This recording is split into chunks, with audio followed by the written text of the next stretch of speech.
GPSC विरुद्ध भाजप नेता અને સામાજિક આગેવાન હરિભાઈ ચૌધરીનો લેટર બોમ્બ। જીપીએસસીના મૌખિક ઇન્ટરવ્યુમાં કોઈ ચોક્કસ સમુદાયના યુવાનોને નુકસાન પહોંચાડવાના કારસાનો આરોપ।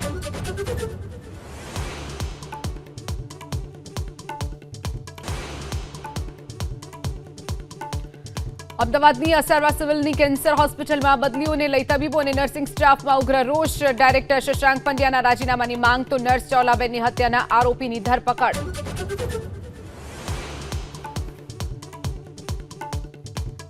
ગઢીપાલિકાની લાલિયાવાડી સામે સ્થાનિકોમાં જબરજસ્ત આક્રોશ। અંડરપાસમાં ડૂબી જતા યુવકના મોતને લઈ રોષ વ્યક્ત કરી મામલતદારને આપ્યું આવેદનપત્ર।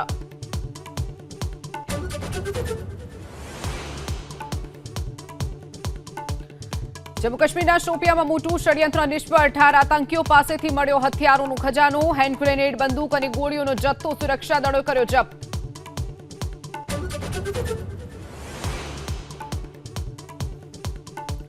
રાષ્ટ્રપતિ દ્રૌપદી મુર્મુને ત્રણેય સેનાના પ્રમુખોએ આપી ઓપરેશન સિંદૂરની માહિતી। સેનાના જવાનોની રાષ્ટ્રપતિએ કરી પ્રશંસા। સીડીએસ અનિલ ચૌહાણ પર રહ્યા ઉપસ્થિત।